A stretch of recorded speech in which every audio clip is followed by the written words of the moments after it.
எல்லோருக்கும் வணக்கம். இலங்கை நிர்வாக சேவை வரையறுக்கப்பட்ட போட்டி பரீட்சை மற்றும் முகாமைத்துவ சேவை உத்தியோகத்தர் சேவையில் உள்ள அதிசிறப்பு தரத்துக்கு ஆட்சேர்ப்பு செய்வதற்கான வரையறுக்கப்பட்ட போட்டி பரீட்சை ஆகியவற்றுக்கு தோற்றுபவர்களை இலக்கு குழுக்களாக கொண்டு நடைபெறுகின்ற தாபன நடைமுறைகள் மற்றும் பொதுச் சேவை ஆணைக்குழுவின் நடைமுறை விதிகள் தொடர்பான செயலமர்வு தொடரில் இன்றைக்கு ஸ்தாபன விதிக்கோவையினுடைய 2வது தொகுதி 48வது அத்தியாயத்தை நிறைவு செயலமர்வில் சந்திக்கிறோம். உண்மையிலே இந்த செயலமர்வு மிக நுணுக்கமாக ஆய்ந்து அறிந்து அப்படி படிப்பிக்கிறது என்கிற நோக்கத்தோடு தான் ஆரம்பிக்கப்பட்டது. அப்படி ஆரம்பித்த பின்னால தான் எங்களுடைய பரீட்சை தேதி தெரிய வந்தது. நான் இதை விரைவுபடுத்தி முடிக்கும் நோக்கில் ஏற்கனவே பதிவிடப்பட்டிருக்கக்கூடிய காணொளிகள் மற்றும் ஒளிப்பதிவும் இருக்குது, ஒளிப்பதிவும் இருக்குது, வீடியோ அண்ட் ஆடியோ உங்களுக்கு பதிவிட்டிருக்கிறேன். தயவு செய்து அதை படித்து கொள்ளுங்க. அதுக்கு மேலேயும் சந்தேகங்கள் இருக்குமாக இருந்தால் ஒரு குரல் செய்தி ஒன்றை அனுப்புவதன் மூலமாக அல்லது நீங்கள் எழுத்திலான ஒரு செய்தியை அனுப்புவதன் மூலமாக உங்களுடைய சந்தேகத்தை கேட்கலாம். ஏலமான விரைவில் அதுக்குரிய பதில் தரப்படும். மற்றது நான் திரும்ப திரும்ப சொல்லுகிறது, இந்த 2 மணித்தியால செயலமர்வோடு மட்டும் உங்களுடைய கற்றல் தேடல் நடவடிக்கைகளை நிறுத்தி கொள்ளாமல் அடுத்து வருகிற அன்னளவாக ஒரு மாதம், இந்த ஒரு மாத காலப்பகுதியில் உங்களுடைய முயற்சியை முழுமைப்படுத்தினார் தான் உங்களுடைய வெற்றியையும் நீங்கள் முழுமைப்படுத்தியவர்களாக ஆவீர்கள். அந்த தவறை விட்டுடாதீங்க, சரிதானே? இதுக்குள்ள நான் 27வது மற்றும் 28வது பிரிவுகள் நிலுவையில் இருக்குது. அதை விட அதற்கு பின்பாக இருக்கக்கூடிய சில விடயங்கள் நிலுவையில் இருக்கிறது. அந்த பகுதிகள் தொடர்பாக பேசுகிறேன். இன்றைக்கு 27வது பிரிவுக்குள்ள போவோம். இந்த 27வது பிரிவு 2 விடயங்கள் தொடர்பாக சொல்லப்பட்டிருக்கிறது. ஒன்று திணைக்கள ரீதியான ஒழுக்காற்று நடவடிக்கை, 2வது நீதி முறைமை ஒன்றினால, நீதிமன்றம் அல்லது நியதி சட்ட முறையில் அமைந்த ஒரு அதிகாரியினால அரசு அலுவலர் ஒருவருக்கு எதிராக நடவடிக்கை மேற்கொள்ளப்படுது. இந்த 2 விடயங்களையும் இணைத்ததாக நாங்கள் இதை பேசப்போம், சரிதானே? நியதி சட்டம் என்று சொல்லுகிறது பாராளுமன்றத்தினால நிறைவேற்றப்பட்ட ஒரு சட்டத்துக்கு கீழே உருவாக்கப்பட்ட ஒரு அதிகாரி. இங்க நியதி சட்டம் என்பதற்கு வேறு பொருள் கூடல் இருக்கிறது. ஆனால் சாதாரணமாக இங்க நியதி சட்ட முறை என்று சொல்லுவது ஒரு சட்டத்தினால அதிகாரம் அளிக்கப்பட்ட ஒரு அலுவலர் அரசாங்க உத்தியோகத்தர் ஒருவருக்கு எதிராக மேற்கொள்ளுதல். உதாரணத்துக்கு சுங்க பணிப்பாளர் நாயகம் ஒரு நியதி சட்ட அலுவலர், அல்லது மதுவரி திணைக்கள ஆணையாளர் ஒரு நியதி சட்ட முறையிலான அலுவலர். லஞ்சம் ஊழல் தொடர்பான சாத்தியங்களை விசாரணை செய்யும் ஆணைக்குழு இந்த வகைக்குள்ள வரும். அப்ப இந்த வகையிலான நீதிமன்றம் மற்றும் சட்டத்தினால ஸ்தாபிக்கப்பட்ட நீதி சார்ந்த கடமைகளை நிறைவேற்றுபவர்கள், இவர்களினால ஒரு அரசு அலுவலருக்கு எதிராக நடவடிக்கை மேற்கொள்ளப்படும் போது மேற்கொள்ள வேண்டிய நடவடிக்கைகள், திணைக்களம் எவ்வாறான நடவடிக்கையை மேற்கொள்ள வேண்டும், இதை ஒரு பெரிய கேள்வியாக கேட்கலாம் அல்லது படிப்படியாக இதில் இருக்கக்கூடிய ஒவ்வொரு விடயம் தொடர்பாகவும் உங்கள்கிட்ட கேட்கலாம், சரிதானே? இப்போ முதலாவது விடயம், ஆரம்ப புலனாய்வு ஒன்றை மேற்கொள்ளும் போது அந்த அலுவலர் இலங்கையில் உள்ள தண்டனை சட்டம் ஒன்றின் கீழ் அல்லது பொது சட்டத்தின் கீழ் நீதிமன்றம் ஒன்றினால் விசாரித்து தீர்ப்பளிக்கப்பட வேண்டிய தவறு ஒன்றினை புரிந்தார் என தெரிய வருகின்ற போது, தென்படுகின்ற போது மேற்கொள்ள வேண்டிய நடவடிக்கை.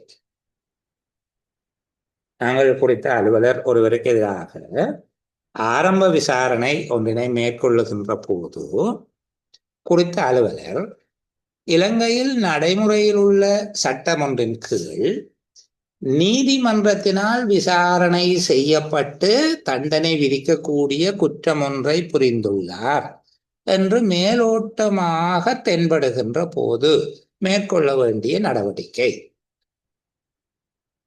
இந்த விடயம் தொடர்பாக ஒழுக்காற்று அதிகாரி அல்லது நிறுவனத்தின் தலைவர் போலீஸ் திணைக்களத்துக்கு அறிவித்து அல்லது சம்பந்தப்பட்ட சட்டமுறையான அலுவலர் ஒருவருக்கு அறிவிப்பதற்கு நடவடிக்கை எடுக்க வேண்டும். அந்த சட்டத்தோடு தொடர்புடைய விசேடமான அலுவலர் ஒருவர் இருந்தால் அவருக்கு அறிவிக்க வேண்டும், அல்லது பொதுவாக போலீசாருக்கு அறிவிக்க வேண்டும். சரிதானே? அது சில வேளைகளில் ஒரு மதுவெறி சார்ந்த சட்டமாக இருந்தால் மதுவெறி திணைக்களத்துக்கு, அல்லது சுங்கம் சார்ந்ததாக இருந்தால் அவர்களுக்கு, அப்போ ஒரு போலீசாருக்கு அல்லது சம்பந்தப்பட்ட நியதி சட்டமுறையான அலுவலருக்கு அறிவிக்க வேணும். முதலாவது ஆரம்ப விசாரணை செய்கிறோம், அந்த நேரத்தில் நீதிமன்றம் ஒன்றினால் விசாரித்து தண்டிக்கப்படக்கூடிய தவறுண்டை இவர் செய்திருக்கார் என்று தெரிஞ்சால் நாங்கள் உடனடியாக போலீசாருக்கு அல்லது தொடர்புடைய நியதி சட்ட அலுவலருக்கு அதை பற்றி தகவல் அளிக்க வேணும் என்று சொல்லப்பட்டிருக்கு. இரண்டாவது விடயம் பாருங்க, ஒரு அலுவலர் ஆரம்ப விசாரணை செய்கிற போது லஞ்சம் அல்லது ஊழல் தொடர்பான குற்றம் ஒன்றை புரிந்துள்ளார் என்று தெரிய வந்தார்,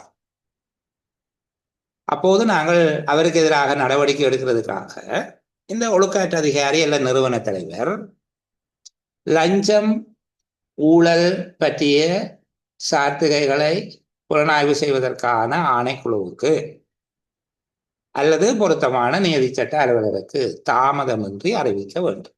சில வேளையில் நீதி குற்றப்பிரிவு அப்படி என்றெல்லாம் இருக்கு, சரிதானே? ஃபொரன்சிக் ஆடிட் எல்லாம் இருக்கிறாங்க. அதால தான் நாங்கள் அதை நியதி சட்ட அலுவலர் என்றே சொல்லுகிறோம். அப்போ லஞ்சம் மற்றும் ஊழலுக்கு எதிரான குற்றச்சாட்டுகளை விசாரணை செய்வதற்கான ஆணைக்குழு அல்லது பொருத்தமான நியதி சட்ட அலுவலருக்கு அறிவிக்க வேண்டும்.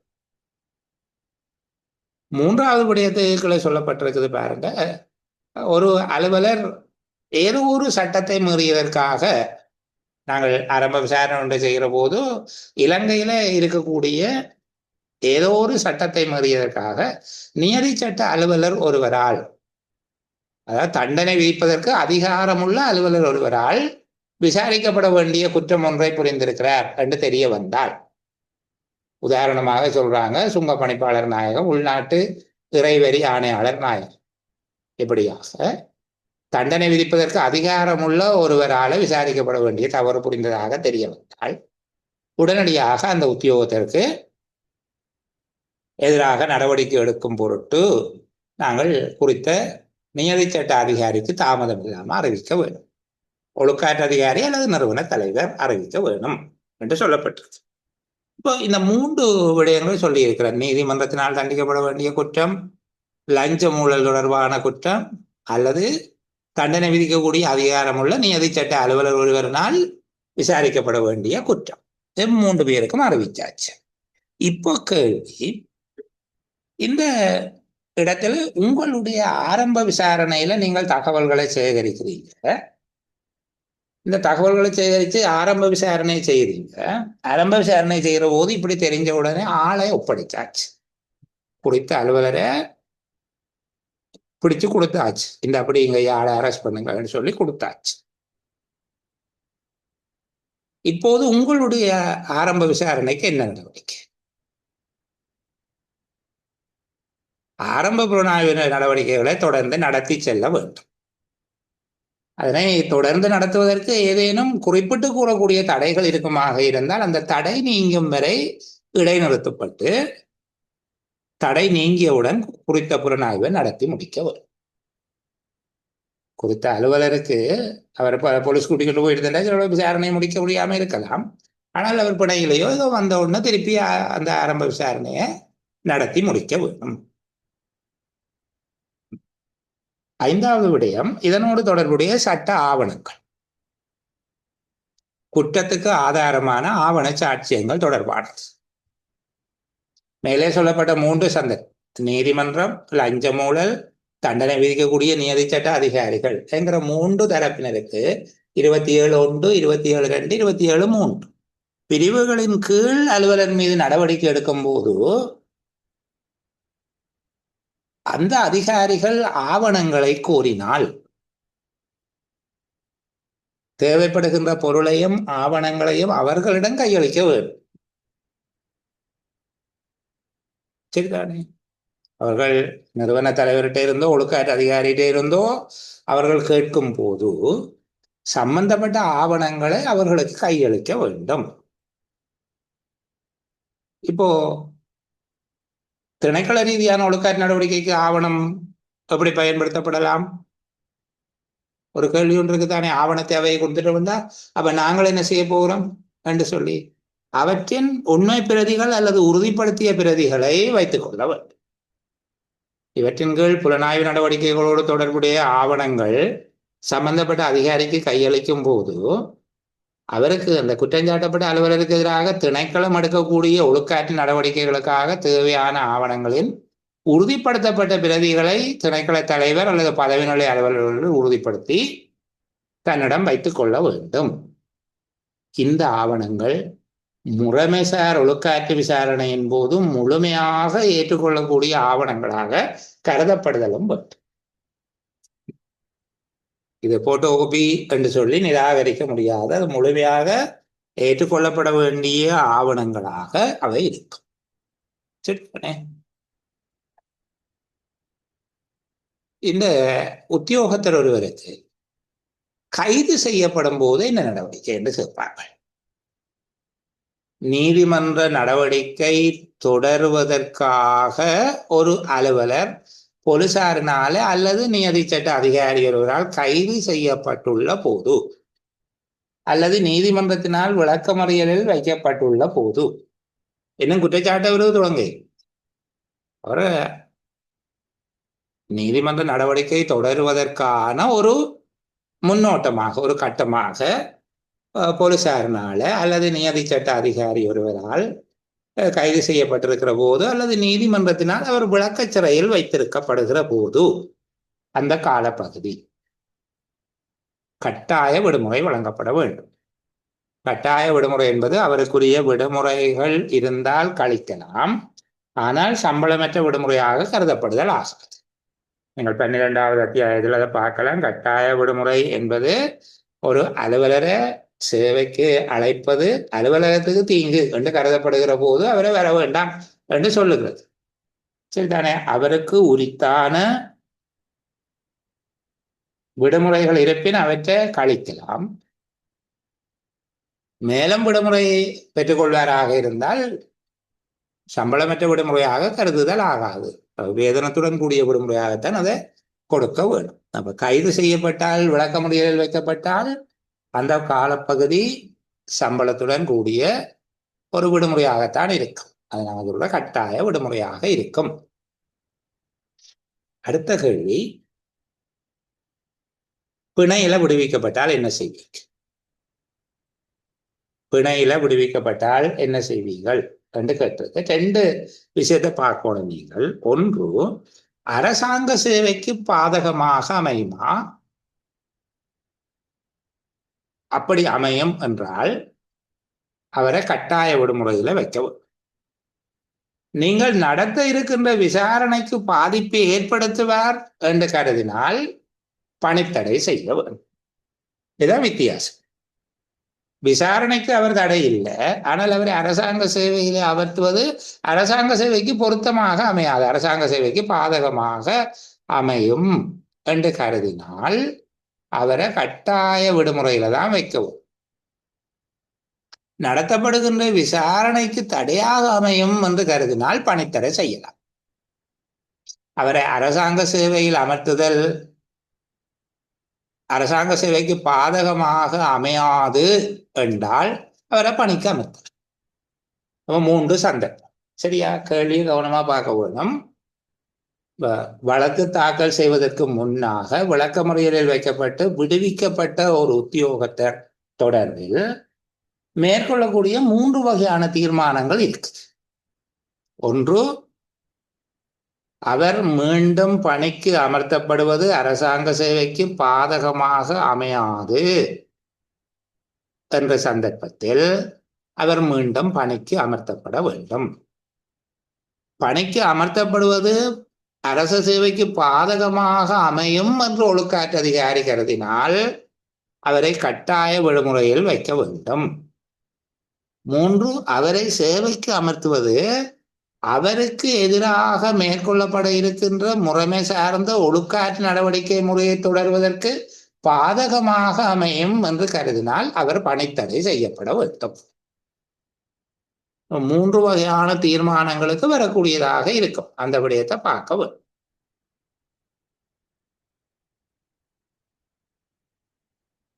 ஒரு அநியாயமான குற்றம் தொடர்பாக அல்லது அரசுக்கு எதிரான குற்றம் தொடர்பாக நீதிமன்றத்தில் வழக்கு தாக்கல் செய்யப்பட்டிருந்தார். அந்த உத்தியோகத்தரை உடனடியாக படித்தடை செய்ய வேண்டும். நீதிமன்றத்தில் வழக்கு போட்டுட்டால் ஒருவருக்கு ஒரு அநியாயமான குற்றம், லஞ்ச ஊழல் குற்றச்சாட்டுகள் தொடர்பில் ஒரு அரசாங்க அலுவலருக்கு எதிராக நீதிமன்றத்தில் வழக்கு தாக்கல் செய்யப்பட்டிருந்தால் அவர் உடனடியாக செயற்படும் வகையில், இப்போ அவருக்கு நீ விசாரணைக்கு இடையூறாக இருப்பாரா இல்லையா என்பதெல்லாம் இல்லை. நீதிமன்றத்தில் வழக்கு தொடரப்பட்டால் அவர் ஒரு பாரதூரமான குற்றச்செயல் அல்லது லஞ்ச ஊழல் தொடர்பான குற்றத்துக்காக வழக்கு தொடரப்படுமாக இருந்தால் அவரை நீங்க உடனடியாக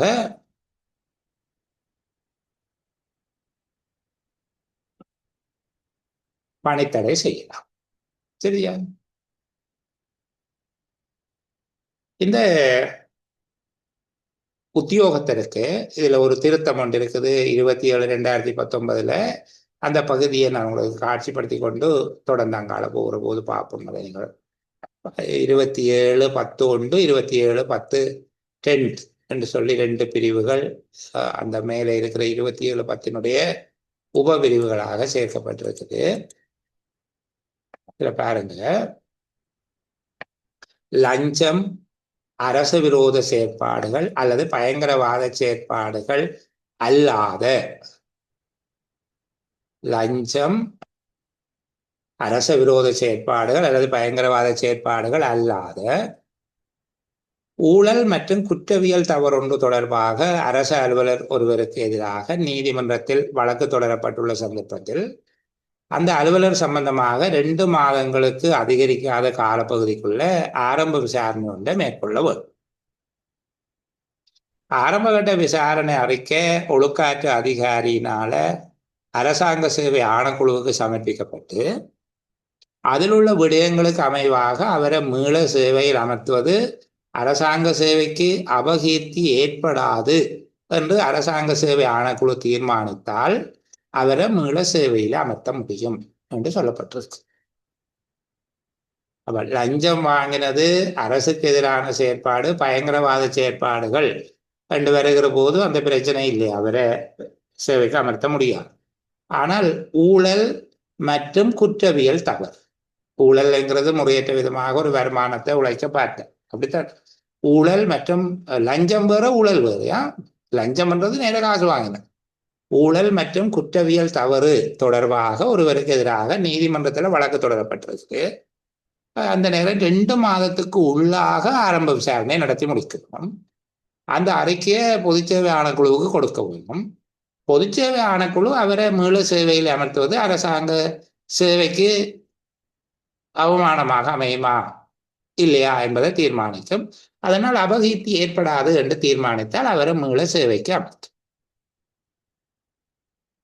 மீண்டும் சேவைக்கு அமர்த்துவதனால் அரசாங்க சேவைக்கு அபகீர்த்தி ஏற்படும் என்று அரசாங்க சேவை ஆணைக்குழு தீர்மானித்தால் நீதிமன்ற தீர்ப்பு கிடைக்கிற வரைக்கும் தொடர்ந்தும் அவரை பணி இடைநீக்கம் செய்யலாம். சரிதானே? இதுல இன்னும் ஒன்று சொல்லப்பட்டிருக்குது, நீதிமன்ற தீர்ப்பு கிடைக்கிறதுக்கு 1 ஆண்டுக்கு மேல செல்லுமாக இருந்தால் அப்போது ஒழுக்காற்று அதிகாரி அவருடைய சம்பளத்தில் அரைவாசிக்கு மேற்படாத ஒரு தொகையை வழங்குவதற்கு நடவடிக்கை எடுக்கலாம். பணித்தடை செய்யப்பட்டிருக்க அந்த 1 ஆண்டுக்கு மேற்பட்ட காலப்பகுதி வருகிற போது அவருக்கு பணித்தடை காலத்தில் அவருடைய சம்பளத்தின் அரைவாசிக்கு மேற்படாத ஒரு தொகையை சம்பளமாக வழங்குவதற்கு ஒழுக்காற்று அதிகாரி நடவடிக்கை எடுக்கலாம். எடுக்க வேணும் அல்ல, எடுக்கலாம். அதை ஞாபகம் வச்சுக்கொள்ளுங்க. சரிதானே? அப்போ இந்த 27/10 என்ன சொல்லி இருக்குது? ஒரு பாரதூரமான குற்றம் அல்லது லஞ்சம் ஊழல் தொடர்பான குற்றச்சாட்டுகள் இருந்தால் அந்த உத்தியோகத்தரை பணித்தடை செய்ய வேணும் என்று சொல்லி இருக்குது. இதுல அரசுக்கு எதிரான நடவடிக்கை, லஞ்சம் வாங்கியமை, பயங்கரவாத நடவடிக்கை தவிர ஊழல் மற்றும் ஏனைய குற்றவியல் குற்றச்சாட்டுகளாக இருந்தால் அவர் தொடர்பில் ஆரம்ப விசாரணை நடத்தி பொதுச்சேவை ஆணைக்குழுவுக்கு ஆரம்ப விசாரணை அறிக்கையை சமர்ப்பிக்க வேண்டும். அவரை அரசு சேவைக்கு அமர்த்துவது அபகீர்த்தி ஏற்படுத்தாது என்று ஆணைக்குழு கருதினால் மீள அவர் சேவைக்கு அமர்த்தப்படலாம். இல்லை அவர் அமர்த்துவது அபகீர்த்தி ஏற்படுத்தும் என்று கருதினால் நீதிமன்ற தீர்ப்பு கிடைக்கும் வரைக்கும் தொடர்ந்து பணித்தடை செய்ய வேண்டும். நீதிமன்ற தீர்ப்பு கிடைப்பதற்கு ஓராண்டுக்கு மேல் காலப்பகுதி எடுக்குமாக இருந்தால் அவருடைய வேதனத்தில் 50% அதிகரிக்காத ஒரு தொகையை வழங்குவதற்கு ஒழுக்காற்று அதிகாரி தீர்மானம் எடுக்க முடியும். அடுத்தது, நீதிமன்ற நடவடிக்கையும் ஒழுக்காற்று நடவடிக்கையும் சமகாலத்தில் மேற்கொள்ளப்படுதல் தொடர்பாக ஒரு குற்றத்துக்காக உத்தியோகத்தர் ஒருவருக்கு நீதிமன்றத்தில் வழக்கு நடந்து கொண்டிருக்குது. அந்த குற்றம் எங்களுடைய தாபன விதி கோவையின் ஏற்பாடுகளின் கீழும் ஒரு குற்றமாக அமைந்தால் சரிதான், அதுக்குள்ள ஏதோ ஒரு குற்றமாக அது அமையுமாக இருந்தால், அமையுமா இல்லையா என்பதை ஒழுக்காற்று அதிகாரி தீர்மானிப்பார்.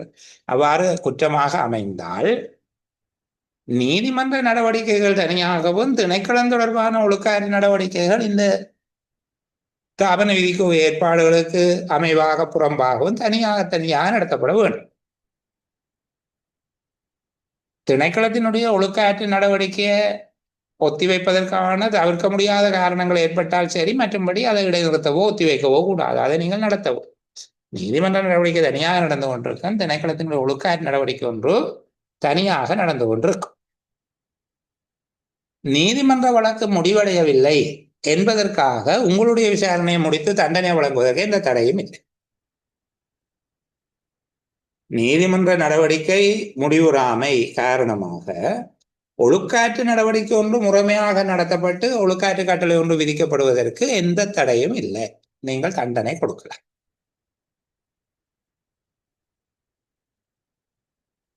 நீதிமன்றத்தினால ஒரு வழக்கு முடிவுறுத்தப்பட்டு விட்டது, ஒழுக்காற்று நடவடிக்கை முடிவடைய இல்லை. நீதிமன்ற தீர்ப்பு தொடர்பில் நீங்கள் கவனம் செலுத்த தேவையில்லை. ஒழுக்காற்று நடவடிக்கையை தொடர்ச்சியாக மேற்கொண்டு உங்களுடைய தீர்ப்பை வழங்கலாம். நீதிமன்ற தீர்ப்போடு உங்களை பொருத்தி கொள்ள தேவையில்லை. நீதிமன்றம் விடுவித்திருந்தால் கண்டு வச்சுக் கொள்வோமே, ஒரு அலுவலருக்கு எதிராக நீதிமன்றம் நடவடிக்கை முடித்து தீர்ப்பு வழங்குகிற போது ஒழுக்காற்று நடவடிக்கை முடிவடையாமல் இருந்தால் நீங்கள் அந்த ஒழுக்காற்று நடவடிக்கையை முடிவுறுத்தி முறைப்படியாக அதை நடத்தி சென்று முடிவுறுத்தி ஒழுக்காற்று கட்டளை ஒன்றை பிறப்பிப்பதற்கு தடை. இங்கு குறிப்பிட்ட உத்தியோகத்திற்கு எதிராக நடத்தப்படுகிற திணைக்களத்தோடு சேர்ந்த ஒழுக்காற்று விசாரணை முடிவடைய இல்லை என்பதற்கு நீதிமன்ற தீர்ப்பை வச்சுக்கொண்டு உங்களுடைய விசாரணையை முடிக்கிறது அல்லது கண்டினியூ பண்றது தீர்மானிக்க தேவையில்லை. அது நீதிமன்ற தீர்ப்பு பாதிக்காது என்று சொல்லப்பட்டிருக்கு. இதுல ஒரு விடயம் இருக்குது. ஒரு விடயம் தொடர்பில் திணைக்களம் விசாரணை ஒன்றை நடத்தி விடுதலை செய்யப்பட்ட உத்தியோகத்தர் ஒருவர் அதே குற்றச்சாட்டுகளை நீதிமன்றத்தினால தண்டிக்கப்படுகிறார் என்று வைத்துக் கொண்டால், இப்போது நீதிமன்ற தீர்ப்பை அடிப்படையாக வைத்துக் கொண்டு நீங்கள் அவருக்கு ஒழுக்காற்று கட்டளை ஒன்றை வழங்க வேண்டும். நீதிமன்ற தீர்ப்பை அடிப்படையாக வைத்துக் கொண்டு அந்த அலுவலருக்கு ஒழுக்காற்று கட்டளை ஒன்றை வழங்க வேண்டும். ஒழுக்காற்று விசாரணை ஒன்று நடத்தப்பட்டு அவருக்கு தண்டனை விதிக்கப்பட்டால் அதன் பின்பாக நீதிமன்றம் அந்த குற்றச்சாட்டுகளில் இருந்து குறிப்பிட்ட உத்தியோகத்தரை விடுவிக்குது என்று வச்சுக்கொள்வோம். ஒழுக்காற்று விசாரணையில் நீங்கள் கண்டறிந்த விடயங்களின் அடிப்படையில் விதித்த ஒழுக்காற்று கட்டளையை நடைமுறைப்படுத்துவதற்கு அது தடையாக இல்லை. இது ரெண்டு விஷயம். ஒன்று, ஒரே நிகழ்வு தொடர்பாக நீதிமன்ற நடவடிக்கை நடக்குது, உங்களுடைய நடவடிக்கை நடக்குது, நீங்கள் விடுவிச்சிட்டீங்க, அதுக்கு பிறகு நீதிமன்றம் தண்டிக்குது. இந்த 28ஆம் பிரிவில் அந்த ஏற்பாடு வருது. நீங்கள் அது தொடர்பாக ஒழுக்காற்று கட்டளை ஒன்றை பிறப்பிக்கலாம். திருப்பி நீங்க ரிலீஸ் பண்ணதை பற்றி யோசிக்க தேவையில்லை. நீதிமன்றம் தண்டித்தால் அப்போது அதை அடிப்படையாக வைத்துக் கொண்டு நீங்கள் ஒரு ஒழுக்காற்று கட்டளையை பிறப்பிக்கலாம். சில வேளைகளில் நீங்கள் தண்டனை விதிச்சதுக்கு பிறகு நீதிமன்றம் விடுவிச்சிட்டது என்று வச்சுக்கொள்ளும். நீதிமன்றம் விடுவித்தது தொடர்பில் நீங்கள் கருத்தில் கொள்ள தேவையில்லை. உங்களுடைய ஒழுக்காற்று கட்டளையை நடைமுறைப்படுத்துவதற்கு அது தடையாக அமையாது. நீங்கள் விசாரணையில கண்டறிந்த விடயங்களின் அடிப்படையில் வழங்கிய ஒழுக்காற்று கட்டளையை நடைமுறைப்படுத்துவதற்கு அது தடை அல்ல. இது கொஞ்சம் வித்தியாசமா இருக்கும். நீதிமன்றம் நீங்க விடுவிச்சிட்டீங்க, நீதிமன்றம் தண்டிச்ச உடனே தண்டிக்கிறீங்க. ஆனால் நீதிமன்றம் விடுவிச்சாலும் நீங்க விடுவிக்க மாட்டீங்க. நீங்க கண்டுபிடிச்சு தண்டனை கொடுத்தா கொடுத்ததுதான், அதை நடைமுறைப்படுத்த வேண்டும். சரிதானே? இனி நீதிமன்றத்தினால தண்டிக்கப்படுதல் தொடர்பாக பார்ப்போம். எங்களுக்கு நாங்கள் விசாரணை ஒன்று நடத்த இல்லை, ஒருவரை அள்ளியை கொண்டு போய் ஆளுக்கு தண்டனை ஒன்று கொடுத்துட்டாங்க என்று சொல்லி வச்சுக்கொள்ளும். சரி, எங்களுக்கு தெரியாது. அரெஸ்ட் பண்ணி கொண்டு போய் விசாரணை நடத்தி அவர் குற்றவாளியாக காணப்பட்டு விட்டார். எங்களுக்கு ரிப்போர்ட் வருது. நீதிமன்றம் ஒன்றினால் அல்லது நியதி சட்ட அலுவலர் ஒருவரினால் ஒரு உத்தியோகத்தை தண்டிக்கப்பட்டதாக அறிக்கை கிடைக்கும் போது, சரியா? நான் அடிக்கடி சொல்லுகிற விஷயம், கீறி விளையாடி கொண்டிருக்க கூடாது. எனக்கு அதை அழிச்சு விளையாடி கொண்டிருக்க நேரம் இல்லை, ப்ளீஸா. வேண்டாம், அதை நிப்பாட்டி விடுவோம். வர நேரம் டிசேபிள் பண்ணி விடுவோம். சரி, இப்போ அரசாங்க அலுவலர் ஒருவருக்கு நீதிமன்றத்தினால அல்லது நியதி சட்ட அலுவலர் ஒருவரால தண்டனை வழங்கப்பட்டால், அவர் அரசு அலுவலர் என்பது அறியப்பட்டால், அந்த உத்தியோகத்தரை தண்டித்திருக்கிறோம் என்பது தொடர்பாக நீதிமன்றம் அல்லது நியதி சட்ட அலுவலர் அந்த வழக்கோடு தொடர்புடைய அறிக்கையின் உறுதிப்படுத்திய ஒரு பிரதியோடு அவருடைய நியமன அதிகாரி அல்லது ஒழுக்காற்று அதிகாரிக்கு அவர்கள் அறிவிப்பார். இங்கு நீதிமன்றத்தால் குற்றவாளி ஆக்கப்பட்டார் என்பது அவர் கண்டித்து விடுவிக்கப்படுதல் அல்லது நிபந்தனையோடு விடுவிக்கப்படுதலும் அடங்கும். சரிதான், நான் சொல்லியிருக்கிறேன். எச்சரிக்கை செய்தல், கடுமையாக எச்சரிக்கை செய்தல் மட்டும் தண்டனையாக இருக்காது. மற்றபடி கண்டித்தல் தண்டனையாக அமையும். இப்போ இதில் நான் அன்ஆஃபீஷியல் ஒரு விஷயம் சொல்லுறேன். இதனால தான் அரசாங்க உத்தியோகத்தர்கள் ஏதேனும் வழக்குகளில் நீதிமன்றத்துக்கு போகிற போது, உதாரணமாக இந்த விபத்து போன்றவற்றில் போகிற போது அவர்கள் ஒரு சட்டத்திறனியை ஏற்பாடு செய்வார்கள். சட்டத்திறனி என்னமோ அங்கே நீதவானோட கதைப்பேன், என்ன மாவட்ட நீதிபதி அல்லது நீதவானுக்கு அந்த விஷயத்தை சொல்லுவார். நீதவான் நீதிமன்றத்தில் நீதவானுக்கு சொல்லுவார். அப்போ சொல்லுகிற போது நீதவான் ஒரு தண்டனை ஒன்றை விதிக்கிற மாதிரியாக இருக்கு. நீங்கள் அதை நுணுக்கமாக ஆராய்ந்து பார்த்தால் அங்கு தண்டப்பணம் என்கிற வார்த்தையை பயன்படுத்துவதில்லை. அவர்கள் என்ன செய்வார்கள் என்றால், நீதிமன்ற செலவாக குறித்த ஒரு தொகையை செலுத்தும்படி சொல்லப்படுவதும். நீதிமன்ற செலவாக பணம் செலுத்துவது ஒரு தண்டனை அல்ல. எங்கட நீதிமன்றம் நடக்கிறதுக்கு நாங்கள் செலவுக்கு காசு கொடுக்கறது ஒரு தண்டனை இல்லை தானே. அது எங்கட நீதிமன்றம் அப்பா, சரிதானே. அதனாலதான் அரசாங்க அலுவலர்கள் அப்படி ஒரு குற்றச்சாட்டுக்கு ஆளாகிற போது நீதிமன்றம் ஒரு கருணை அடிப்படையில் நடந்து கொள்ளுகிறது உண்டு. அதுபோல எச்சரிக்கை செய்தல், கடுமையாக எச்சரிக்கை செய்தல் என்பதும் இந்த வகையினால் தான் இருக்கிறது. உண்மையிலே எச்சரிக்கை செய்வது, கடுமையாக எச்சரிக்கை செய்வது என்பது அது குற்றஞ்சாட்டுவதற்கான ஒரு சட்ட ஏற்பாடு இல்லாத ஒரு சந்தர்ப்பத்திலும் போலீசாரோ அல்லது ஒரு நியதி சட்ட அலுவலரோ ஒருவரை கைது செய்து நீதிமன்றத்தில் முன்னிலைப்படுத்துகிற போது நீதிமன்றம் அந்த நியதி சட்ட அலுவலர் அல்லது போலீசாரை கண்டிப்பதை தவிர்ப்பது உண்டு. என்றால் அவர்கள் அவ்வாறு கண்டிக்கப்பட்டால் தொடர்ந்து நீதியை நிலைநாட்டுகிற சமாதான அலுவலர்களாக அவர்கள் பணிபுரிவது கடினமாக இருக்கும். அப்போ அந்த வேளைகளில் அவர்களுடைய அந்த முறைமை சார்ந்த தவறு ஒன்று நிகழ்ந்ததாக நீதிமன்றம் கருதும் போது குறித்த குற்றஞ்சாட்டப்பட்ட நபரை எச்சரிக்கை செய்தது அல்லது கடுமையாக எச்சரிக்கை செய்தது என்கிற வகையில் விடுவித்து விடுவது உண்டு. அது ஒரு தண்டனையாக கருதப்படுவது இல்லை. ஆனால் கண்டனம் தெரிவிக்கப்படுதல், கடுமையாக கண்டித்து விடுதலை செய்தல் என்பது நீதிமன்றத்தால் கண்டிக்கப்பட்டார் என்றால் அது ஒரு தண்டனையாக கருதப்பட வேண்டும். சரி, அப்போ முதலாவது ஒரு உத்தியோகத்தை தண்டிக்கப்பட்டால் இதை பற்றி ஒழுக்காற்று அதிகாரிக்கு ரிப்போர்ட் வரும். சரி, ரெண்டாவது அவர் கண்டிக்கப்படுதல், கடுமையாக கண்டித்து விடுதலை செய்தல் எல்லாம் அதுக்குள்ள வந்துடும், குற்றமாகவே கருதப்படும்.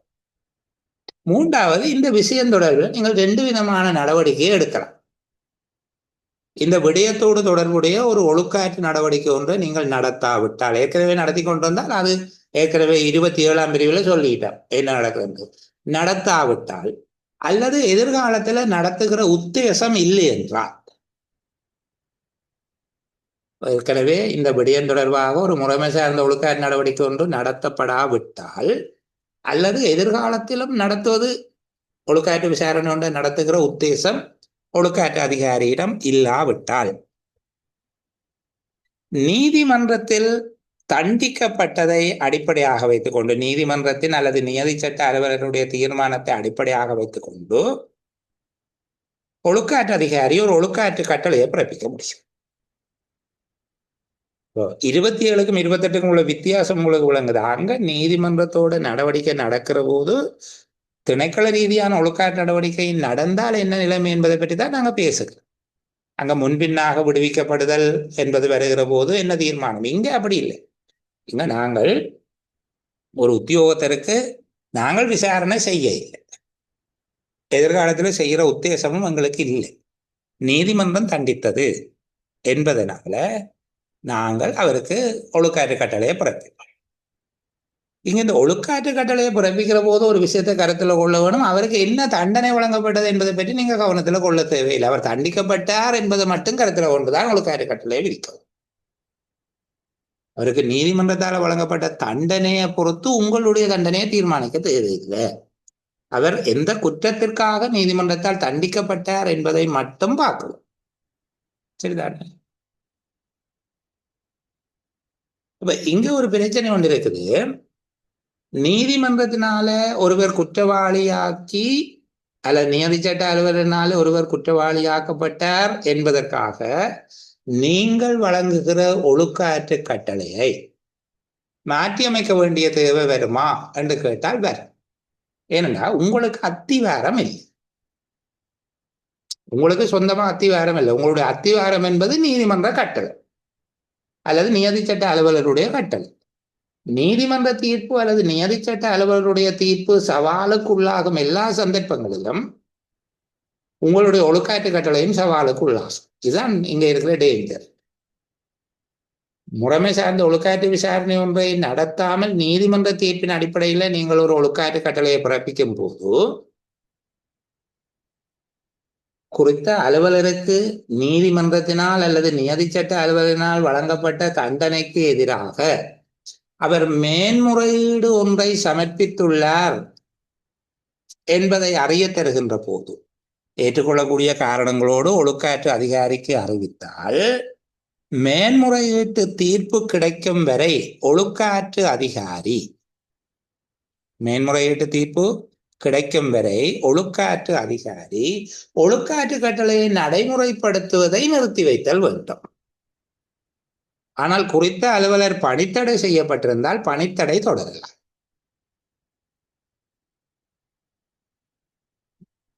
குறித்த அலுவலர் ஒருவர் நீதிமன்றத்தினால் தண்டிக்கப்பட்டார் என்ற உடனே ஒழுக்காற்று கட்டளையை பிறப்பிப்பதற்கு முன்பாக அவர் நீதிமன்றத்தில் வழக்கு தொடரப்படுகிற போதே நாங்கள் பணித்தடை செய்திட வேண்டும் என்று சொன்னாங்க. நீதிமன்றத்திலே அநியாயமான குற்றம் ஒன்று தொடர்பாக லஞ்சம் ஊழல் தொடர்பாக போன்ற விடயங்களில் அவர் வழக்கு தொடரப்பட்டால் நாங்கள் உடனே பணித்தடை செய்திருவோம். நீதிமன்றத்தில் அவர் தண்டிக்கப்பட்டார் என்றால் நாங்களும் ஒரு ஒழுக்காற்று கட்டளையை பிறப்பிக்கிறோம். ஆனால் அவர் பணித்தடை செய்யப்பட்ட நிலையில தான் இருக்கிறார். இப்போ ஒழுக்காற்று கட்டளையை அவருக்கு நடைமுறைப்படுத்த போகிறோம் என்றால் பரவாயில்லை.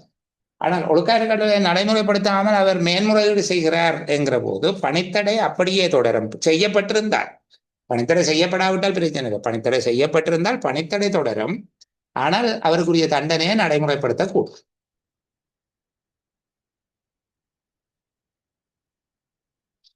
இப்போ அந்த உத்தியோகத்தருக்கு எதிராக ஒழுக்காற்று நடவடிக்கை எடுக்கக்கூடிய காரணங்கள் இருக்குது. நீதிமன்றத்தால அல்லது நியதி சட்ட அலுவலராலே அவர் விடுவிக்கப்பட்டிருக்கிறார் அல்லது குற்றவாளி இல்லை என்று தீர்மானிக்கப்பட்டிருந்தார். நீங்கள் ஒழுக்காற்று நடவடிக்கை எடுக்கிறதுக்கு அது தடையாக அமையாது. நீங்கள் விரும்பினா ஒழுக்காற்று நடவடிக்கை எடுக்கலாம். ஒழுக்காற்று நடவடிக்கை எடுத்து அவருக்கு தண்டனை கொடுக்கிறது அது பாதிக்காது. ஆனால் ஒழுக்காற்று நடவடிக்கை எடுக்காமல், அதாவது முறைமை சார்ந்த ஒழுக்காற்று நடவடிக்கை ஒன்றை நடத்தாமல் நீதிமன்ற தீர்ப்பின் அடிப்படையில் தண்டனை விதிக்கப்பட்டால் நீதிமன்ற தீர்ப்புக்கு எதிராக மேன்முறையீடு செய்யும் போது உங்களுடைய ஒழுக்காற்று கட்டளையை நிறுத்தி வைக்கப்படுதல் வேண்டும்.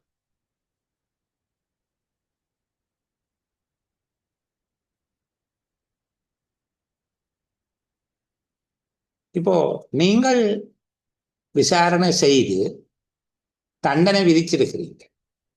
ஏதோ ஒரு குற்றத்துக்கு தாபன விதிக்கோவையின் கீழே நீங்கள் விசாரணை செய்து குறித்த உத்தியோகத்திற்கு தண்டனை விதிக்கப்பட்ட பிறகு அதே குற்றத்துக்காக நீதிமன்றத்தால் அவர் விடுவிக்கப்பட்டால் ஒழுக்காற்று நடைமுறையின் கீழ் விதிக்கப்பட்ட தண்டனையிலிருந்து விடுவிக்கும்படி அவர் கோர முடியாது. நீங்க விசாரணை செய்து தண்டனை கொடுத்தால் அது கொடுத்ததுதான், சரிதானே? அதுல ஞாபகம் வச்சுக் கொள்ளுங்க. நீங்க ரிலீஸ் பண்ணினாலும் நீதிமன்றம் தண்டனை கொடுத்தால் அதை அடிப்படையாக வச்சுக்கொண்டு நீங்க தண்டனை கொடுக்கல, அதை அடிப்படையாக வைத்துக் கொண்டு தண்டனை கொடுக்கலாம். நீதிமன்ற தீர்ப்பு மேன்முறையீடு செய்யப்படும் போது அது சவாலுக்கு உட்படும் போது உங்களுடைய ஒழுக்காற்று கட்டளையும் சவாலுக்கு உட்படும் என்பதை புரிந்து கொண்டால் சரி. 27ஆம் 28ஆம் பிரிவுகளில் இருக்கக்கூடிய வித்தியாசத்தை நீங்க புரிந்து கொண்டிருப்பீர்கள் என்று நினைக்கிறேன். 27 சமாந்தரமாக 2 நடவடிக்கைகளை நடைபெறுவது, 28 நீதிமன்ற நடவடிக்கை முடிந்த பின்பாக அதை அடிப்படையாக வைத்துக் கொண்டு ஒழுக்காற்று நடவடிக்கை ஒன்றை முழுமையாக நடைமுறைப்படுத்தாமல், அதாவது முறைமை சார்ந்த விசாரணை ஒன்றை முழுமையாக நடத்தாமல் நீதிமன்ற தீர்ப்பிலே தங்கியிருந்து நீங்கள் ஒரு ஒழுக்காற்று கட்டளை பிறப்பித்தல் என்பது தொடர்பில் இங்க சொல்லப்பட்டிருக்கக்கூடிய 7 ஏற்பாடுகள் இருக்கு. கவனமா பார்த்து வச்சிருக்கணும். இந்த பகுதிகள் மீது தனியான கேள்விகள் வர்றதுக்கு வாய்ப்பு இருக்கு. குறிப்பா ஒரு கட்டுரை வினாவாக அது இலங்கை நிர்வாக சேவை பரீட்சைக்கும் சரி அல்லது எம்எஸ்ஓ சுப்ரா எக்ஸாமுக்கும் சரி இவ்வாறான ஒரு வினாவை நீங்கள் எதிர்பார்க்க.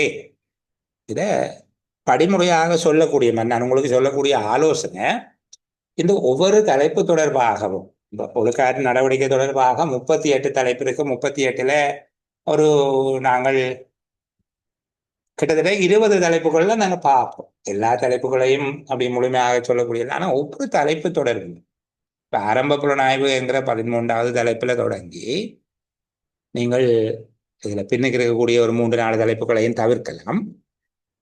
அந்த பகுதியில் ஒரு 18 தலைப்பு மொத்தமா தவிர்க்கிறோம் என்று வச்சுக்கொள்வோமே. முன்னுக்கு 12, பின்னுக்கு இதுக்குள்ள இருக்கக்கூடிய ஒரு 6 என்று பார்த்தாலும் 20 தலைப்புகள், பிரதானமான 20 தலைப்புகளையும் நீங்கள் ஒரு சிறிய பிரசங்கம் செய்யக்கூடிய மாதிரியாக ஒரு உரை நிகழ்த்தக்கூடிய மாதிரி அந்த விடயத்தை பற்றி ஒருவர் கேட்டால் அதை ஒரு படிமுறையாக அக்கு வேறு ஆணை வேறாக ஒருவருக்கு நீங்கள் அவருக்கு விளங்கவை செய்யக்கூடிய வகையில நீங்கள் இந்த விஷயத்தை புரிஞ்சு கொள்ள வெறுமனே சாப்பாட்டுக்கு முன் பாடமாக்குறது அல்லது இதுல இருக்கிற மாதிரி சொல்லி பார்க்குற, கண்ணை மூடிக்கொண்டு சொல்ற, கண்ணை திறந்து கொண்டு சொல்றது, இது பயன்படாது.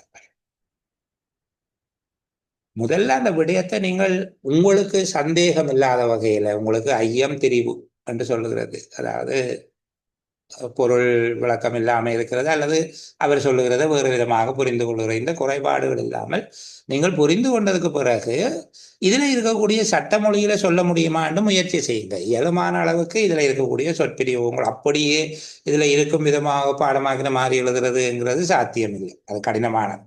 அது பல தடவை திரும்ப திரும்ப வாசிக்க வேணும், பல தடவை சொல்ல வேணும். இப்ப எனக்கு இருக்கிற தகுதி உங்களை விட நடந்த புத்தகத்தை பல தடவை வாசித்திருக்கிறேன். இருந்தாலும் கூட நான் கிட்டத்தட்ட இந்த பானையில இருந்து தேன் அள்ளுகிற அகப்ப மாதிரி தான், சரிதானே? அகப்ப உறிஞ்சாது, அள்ளி அப்படியே அங்கால வராங்களுக்கு கொடுக்கும். அதுபோல சில வேளைகளை நான் உறிஞ்சி கொள்வது இல்லை. புத்தகத்தை மூடி வச்சுட்டு சொல்லுன்னு கேட்டா நான் சில வேளை சொல்ல மாட்டேன். எனக்கு பரீட்சை இல்லை தானே, உங்களுக்கு தானே பரீட்சை. இப்போ எனக்கு பரீட்சை இருக்கிற காலத்துல நான் கொஞ்சம் உறிஞ்சி கொண்டேன். அப்புறம் உங்களுக்கு தருகிற போது அந்த தேன் அள்ளி கொடுக்குற அகப்ப மாதிரி தான். அகப்ப தேனை உறிஞ்சாது, அது அள்ளி எல்லாருக்கும் கொடுக்கும். அப்போ நீங்கள் அகப்பைக்கு இவ்வளவு தேன் சேர்ந்திருக்க வேண்டிய கூடாது, தேனே செய்யறாது. அந்த மாதிரியும் சில வேளைகளில் சில பகுதிகளை சொல்லிக் கொடுப்பது. நீங்க திருப்பி கேட்டீங்கன்னா நான் மறந்துடுவேன். நான் மறக்கலாம், நான் பரீட்சை எழுத போறது இல்லை தானே, அந்த தெம்புல தான் நான் மறக்கிறது. நீங்கள் மறக்கக்கூடாது. இந்த பிரசங்கம் செய்யக்கூடிய மாதிரியா ஒவ்வொரு தலைப்பையும் ஒழுங்குபடுத்தி சொல்லவும், அதுக்கு ஒரு சிறு குறிப்புகளை தயாரித்து கொள்ளலாம். நிச்சயமா சொல்லுகிறேன், இலங்கை நிர்வாக சேவை பரீட்சைக்கு தோற்றுபவர்கள் இந்த பகுதிக்குள்ள 47ஆம் 48ஆம் அத்தியாயங்களை உள்ளடக்கி 40 புள்ளிக்கு உங்களை தயார்படுத்திக் கொள்ள வேண்டும். சுப்ராக்கள் ஆக குறைஞ்சது 20 புள்ளி, சரிதானே? உங்களுக்கு இந்த 3 வினாத்தாள்களையும் 3 புத்தகங்களையும் உள்ளடக்கியதாகத்தான் இதை அமைக்க போகிறார்கள். தாபன விதிக்கோவையினுடைய தொகுதி 1, அதுல முதல் 5 அத்தியாயங்களுக்கும் பதிலாக பொதுச்சேவை ஆணைக்குழுவின் நடைமுறை விதிகள். இந்த தொகுதி 2 ஆக குறைந்தது 20 புள்ளி, ஆக கூடினது 35 புள்ளி. இந்த வீச்சுக்குள்ள இதுல கேள்வி இந்த 2 அத்தியாயங்களை 47 48 அத்தியாயங்களை படிச்சு கொண்டால் ஏறத்தாழ 35 புள்ளி வந்துட்டு ரெண்டு நீங்க ஞாபகம் வச்சுக்கோ. ஆக குறைஞ்சது 20 புள்ளிக்கும் ஆக கூடது 35 40 புள்ளிக்கும் போகலாம்.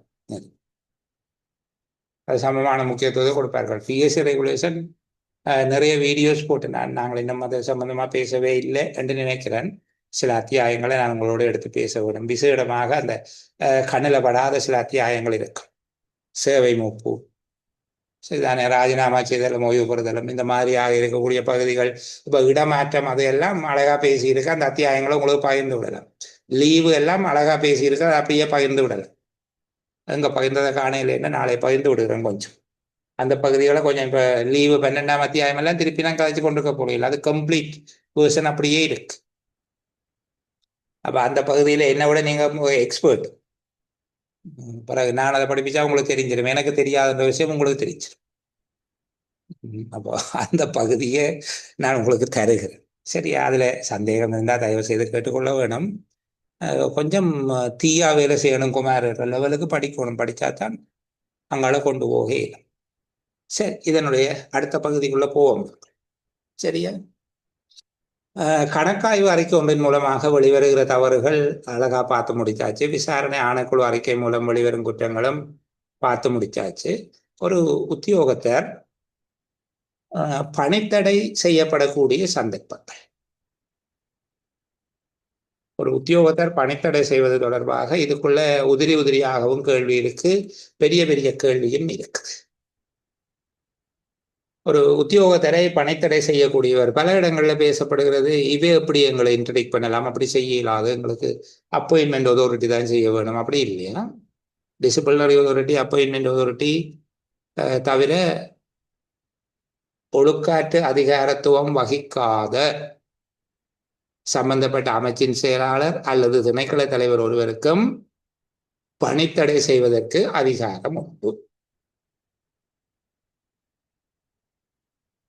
அரசாங்க அலுவலர் ஒருவர் பணித்தடை செய்யக்கூடிய குற்றங்கள் என்று சொல்லி கேட்கப்பட்டால் எவ்வாறான சந்தர்ப்பத்தில் பணித்தடை செய்யப்படலாம் என்று கேட்கப்பட்டால், நீங்கள் 1ஆம் அட்டவணையில இருக்கக்கூடிய முதல் 14 குற்றங்களையும் பணித்தடை செய்யக்கூடிய குற்றங்களாக பார்த்துக்கொள்ளும்.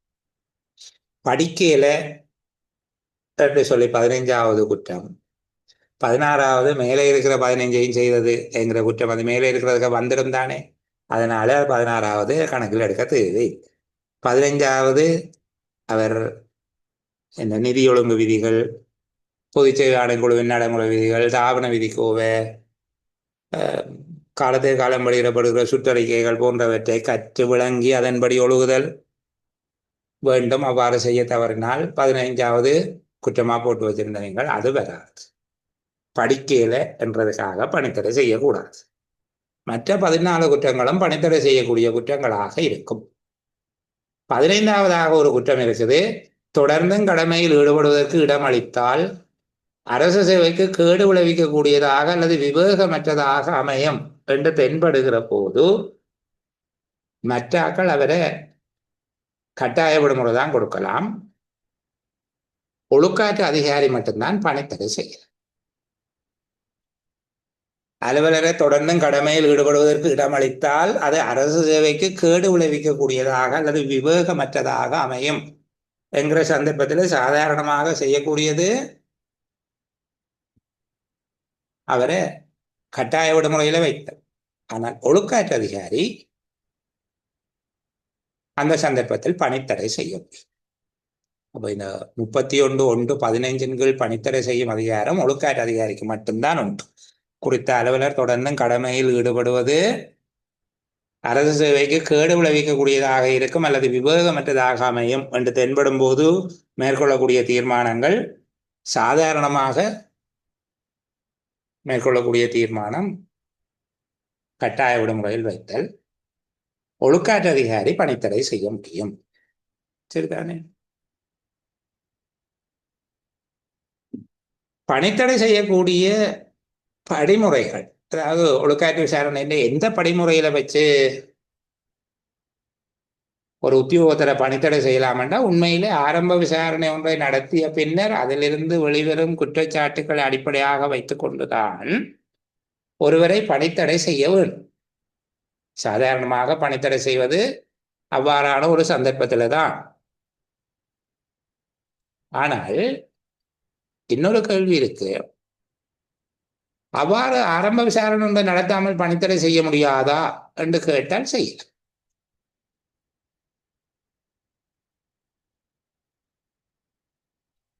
அவருக்கு எதிராக நீதிமன்றத்தில் வழக்கு தாக்கல் செய்யப்பட்டு விட்டால் என்றால் நாங்கள் ஆரம்ப விசாரணை நடத்துவதற்கு முன்பாகவே பணித்தடையை செய்துவிட வேண்டும். அலுவலர் அரசாங்க சேவையில் இருந்தால் அவருக்கு எதிராக ஆரம்ப விசாரணை நடத்துவதற்கு அது தடையாக இருக்கும். அரசாங்க சேவையில் இருந்தால், நிறுவனத்தில் இருந்தால் தடையாகும் என்றால் நாங்கள் ஒழுக்காற்று காரணங்களின் பேரில் இடமாற்றத்தை செய்து விடலாம். அரசாங்க சேவையில் இருந்தால் அவருக்கு எதிராக ஆரம்ப விசாரணை நடத்துவதற்கு தடையாகும் என்றும், குற்றம் கிட்டத்தட்ட நிரூபிக்கப்பட்டிருக்கிறது என்கிற ஒரு நிலைமையும் காணப்படும் போது அவருக்கு பணித்தடை செய்யலாம். ஆரம்ப விசாரணை இன்றி பணித்தடை செய்யக்கூடிய சந்தர்ப்பங்கள் என்று சொல்லி 4 புள்ளிக்கு கேட்கலாம். குறித்த அலுவலர் ஒருவர் ஆரம்ப விசாரணை இன்றி பணித்தடை செய்யக்கூடிய சந்தர்ப்பங்கள். கவனமா பார்க்கணும். பணித்தடை செய்யக்கூடிய சந்தர்ப்பங்கள் என்று கேட்டால் மேலே சொல்லப்பட்ட 15 குற்றங்களையும் சொல்லி இந்த சந்தர்ப்பத்தில் அவருக்கு பணித்தடை செய்ய வேணும் என்று சொல்ல வேணும். ஆரம்ப விசாரணை இன்றி பணித்தடை செய்யக்கூடிய சந்தர்ப்பங்கள் என்று கேட்கப்பட்டால் இந்த 2ஐயும் சொல்ல வேணும்.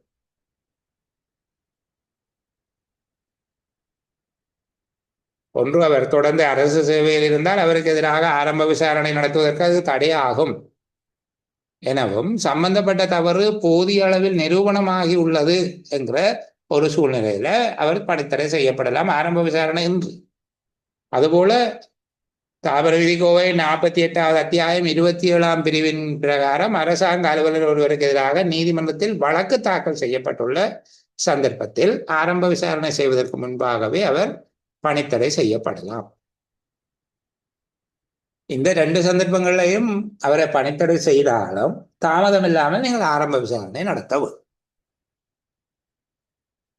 இவ்வாறு பணித்தடை செய்த பின்னர் ஆரம்ப விசாரணை நடத்த வேண்டும். ஆரம்ப விசாரணை நடத்தினா தான் பணித்தடை செய்யலாம் என்பதல்ல. இந்த 2 சந்தர்ப்பங்களில் பணித்தடையை விதித்த பின்னர் ஆரம்ப விசாரணையை செய்யக்கூடியதாக இருக்கும். ஒரு உத்தியோகத்திற்கு ஒழுக்காற்று அதிகாரி தவிர்ந்த ஏனைய அலுவலர்கள், அதாவது திணைக்கள தலைவர் அல்லது அமைச்சின் செயலாளர் பணித்தடை செய்யும் போது அதற்கு அடிப்படையாக அமைந்த ஆரம்ப புலனாய்வு அறிக்கை, ஏனைய விவரங்கள் என்பவற்றை ஒழுக்காற்று அதிகாரிக்கு அனுப்ப வேணும். பணித்தடை செய்யப்பட்டிருந்த காலத்துக்குரிய சம்பள கொடுப்பனவு தொடர்பாக தீர்மானிப்பது ஒழுக்காற்று அதிகாரி மட்டும்தான். சில MCQ கீறுறதுக்கு வரும். பணித்தடை செய்யப்பட்ட காலப்பகுதி தொடர்பில் சம்பள கொடுப்பனவை தீர்மானிக்கும் அதிகாரம் ஒழுக்காற்று அதிகாரிக்கு மட்டுமே உண்டு. பணித்தடை செய்யப்பட்ட அலுவலருக்கு 50% மேற்படாத அரை சம்பளம் வழங்கலாம் அல்லது வழங்காமல் இருக்கலாம். ஆனால் இது தொடர்பாக தீர்மானிக்கக்கூடியது ஒழுக்காற்று அதிகாரி. எவ்வாறான சந்தர்ப்பத்தில் பணித்தடை செய்யப்பட்டிருக்கும் அலுவலருக்கு சம்பளம் எதுவும் வழங்கப்படக்கூடாது?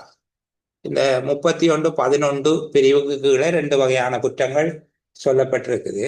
இவர்களை பிறகு நாங்கள் இன்னொருத்திலையும் பார்ப்போம்.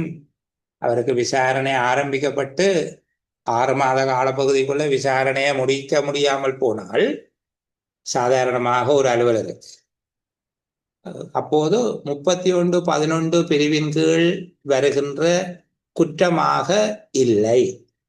அத்தோடு விசாரணையின் தாமதத்துக்கு குற்றஞ்சாட்டப்பட்ட அலுவலர் காரணம் இல்லை என்கிற 2 விடயங்களையும் உறுதிப்படுத்தினால் அவரை மீள சேவைக்கு அமர்த்தப்பட்ட தேதியிலிருந்து சம்பளத்தை வழங்கலாம். பணித்தடை செய்யப்பட்ட காலத்தில் கொடுபடாத சம்பளங்கள் பற்றி ஒழுக்காற்று கட்டளை பிறப்பிக்கப்படும் போது தீர்மானம் எடுக்கப்படும். இந்த 31.11 பிரிவின் கீழ் பணித்தடை செய்யப்பட்ட அலுவலருக்கு பணித்தடை செய்யப்பட்ட காலப்பகுதிக்காக எந்த சம்பளங்களும் கொடுக்கக்கூடாது. சரிதானே? ஒன்று, பயங்கரவாத குற்றம், அரசாங்கத்துக்கு எதிரான நடவடிக்கை, குற்றவியல் குற்றம், லஞ்சம், ஊழல், மோசடி, இந்த மாதிரியான குற்றச்சாட்டுகளுக்கு நீதிமன்றத்தில் வழக்கு தாக்கல் செய்யப்பட்டிருந்தால் அது வழக்கு தாக்கல் செய்திருக்கணுமா? முதலாவது நீதிமன்றத்தில் வழக்கு தாக்கல் செய்திருக்கணும். இரண்டாவது நிதி மோசடி தொடர்பான குற்றச்சாட்டாக இருந்தால் அதுக்கு வழக்கு தாக்கல் செய்திருக்கணும் என்று இல்லை. அது வழக்கு தாக்கல் செய்திருக்க வேணும் என்பது இல்லை.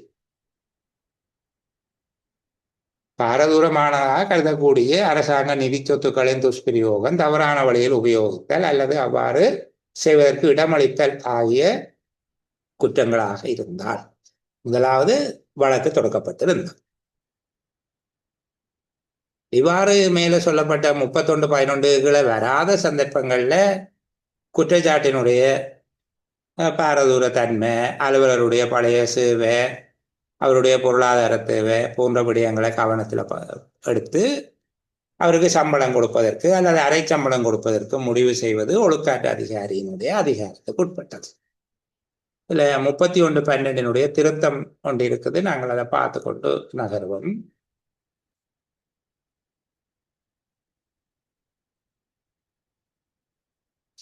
31.12 பின்னால சொல்லப்பட்டிருக்குது. இந்த ஒரு வருட காலப்பகுதிக்குள்ள நீதிமன்றத்தினுடைய தீர்ப்பு கிடைக்காவிட்டால் அவருடைய சம்பளத்தில் அரைவாசியை செலுத்துவதற்கு, அரைவாசிக்கு மேற்படாத தொகையை செலுத்துவதற்கு ஒழுக்காற்று அதிகாரிக்கு அதிகாரம் இருக்கு. நீதிமன்ற நடவடிக்கை ஒன்று மேற்கொள்ளப்பட்டு ஒரு வருஷத்துக்குள்ள தீர்ப்பு வரை இல்லை என்றால் ஒரு வருஷம் கடந்த பிறகு அவருக்குரிய சம்பளத்தினுடைய அரைவாசிக்கு மேற்படாத தொகையை கொடுப்பதற்கு ஒழுக்காற்று அதிகாரிக்கு அதிகாரம் அளிக்கலாம். அவருக்கு அந்த அதிகாரம் உண்டு என்று சொல்லப்பட்டிருக்கு. 31.12 தொடர்ச்சியாக அதனுடைய உபவிரிவாக அது சேர்க்கப்பட்டிருக்கு. அடுத்தது பணித்தடை செய்யப்பட்ட அலுவலர் ஒருவருக்கு வழங்கப்படுகின்ற அரை சம்பளம் நிறுத்தப்படக்கூடிய சந்தர்ப்பம். பணித்தடை செய்யப்பட்ட அலுவலர் ஒருவருடைய அரை சம்பளம் நிறுத்தப்படக்கூடிய சந்தர்ப்பம். சில வேளை சந்தர்ப்பத்தை சொல்லி அப்போது என்ன செய்ய வேணும் என்று சொல்லி கேட்பார். சரிதானே? முறைமை சார்ந்த ஒழுக்காற்று நடவடிக்கைக்கு தடை ஏற்படும் வகையில அல்லது தாமதப்படுத்தும் வகையில அவர் நடந்து கொண்டால் அல்லது அந்த ஒழுக்காற்று விசாரணைக்கு அவர் சமூகம் அளிக்க தவறினால் அப்போது அவருக்குரிய சம்பளத்தை நிறுத்த, அதற்கு அந்த தீர்மானம் எடுத்ததற்கான காரணத்தை ஒழுக்காற்று அதிகாரி ஃபைல்ல குறிப்பிட்டு வைக்கவும் என்று சொல்லப்பட்டிருக்கு.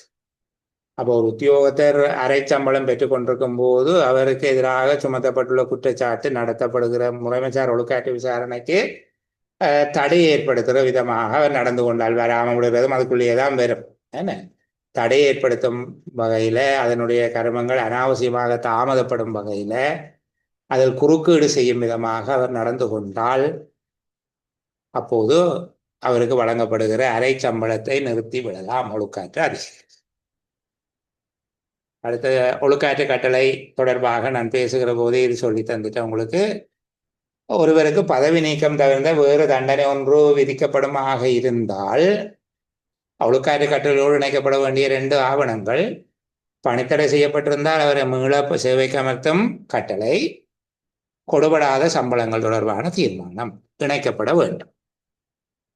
சரிதானே? மற்றது அவருடைய சம்பளமாக கருதுவது நிரந்தரமான பதவிக்குரிய சம்பளமும் படிகளும், வேலை செய்கிறதால வாரப்படி கடமைப்படி ஒன்றும் அதுக்குள்ள வராது. அது சரி.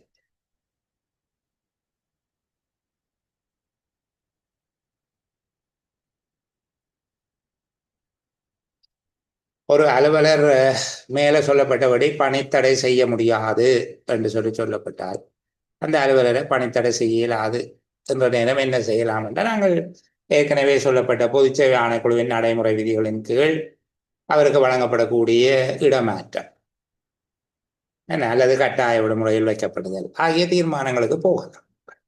ஒழுக்காற்று தேவையின் பேரிலான இடமாற்றம் பற்றி நாங்கள் பேசியிருக்கிறோம் அல்லவா. ஒழுக்காற்று தேவையின் பேரிலான இடமாற்றம் ஒன்று, அல்லது கட்டாய விடுமுறையில் வைக்கப்படுதல், பணித்தடை செய்வதற்கு போதுமான நியாயம் இல்லை என்று சொல்லி இருந்தார். இப்போ பணித்தடை செய்கிற போது கொஞ்சம் கவனம் எடுக்க வேணும். ஏனென்றால் அவர் விடுவிக்கப்பட்டால் அவரை மீண்டும் பணிக்கமர்த்த நேரிடம், அவருக்குரிய கொடுபடாத சம்பளங்களை முழுமையாக கொடுக்க வேண்டி ஏற்படும். ஆகவே பணித்தடை செய்தல் அவதானமாக செய்யப்பட வேணும் என்று சொல்லியிருக்கிறார்.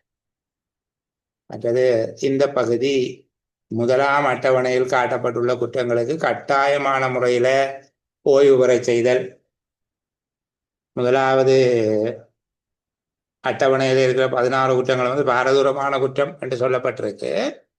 இதுல 3 விஷயங்களை நீங்க பார்த்தீங்கன்னா சரி, பெரிய அளவுக்கு இப்போது இருக்கக்கூடிய நாட்டு சூழ்நிலையில இது பொருத்தம் இல்லை. இருந்தாலும் பார்ப்போம். பயங்கரவாத நடவடிக்கை அது இல்லை, மற்றது இருக்குதானே.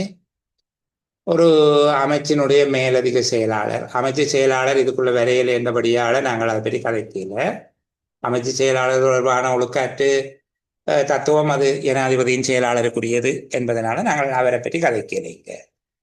அப்போ ஒரு அமைச்சின் மேலதிக செயலாளர், சிரேஷ்ட உதவி செயலாளர், திணைக்கள தலைவர், அரசாங்க அதிபர் அல்லது மாவட்ட செயலாளர், இவர்களுக்கு எதிராக ஒழுக்காற்று நடவடிக்கை எடுக்கக்கூடிய காரணங்கள் முதலாம் அட்டவணையின் கீழான குற்றங்கள் இருப்பதாக தெரிய வருகிற போது இங்கே 2 விடயத்தை பார்க்கணும். அவருக்கு எதிரான முறைமை சார்ந்த ஒழுக்காற்று நடவடிக்கை முறையை கையாளுவதில் சில வசதியினங்கள் இருக்கலாம். அதுபோல அவருடைய சேவை காலம், முன்னைய சேவையின் தரம், குற்றத்தினுடைய தன்மை, இந்த விடயங்களை பார்த்து பொதுவாக இந்த வகையான அலுவலர்கள் மீது ஒரு முறைமை சார்ந்த ஒழுக்காற்று விசாரணை உண்டை மேற்கொள்வதற்கு பதிலாக அவர்களை கட்டாய ஓய்வு பெற செய்யப்படுவது, குறிப்பிட்ட அமைச்சருடைய இணக்கப்பாட்டோடு கட்டாயமாக ஓய்வு பெற செய்யப்படுவதை பெரும்பாலும் நடவடிக்கையாக எடுப்பார்.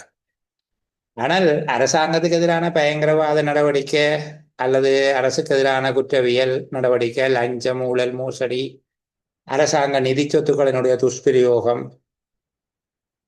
போன்ற குற்றச்சாட்டுகள் வருகிற போது இவ்வாறு நடவடிக்கை எடுக்கிறீங்களே, அதுக்கு முறைமை சார்ந்த ஒழுக்காற்று நடவடிக்கை கொண்டு எடுக்கலாம்.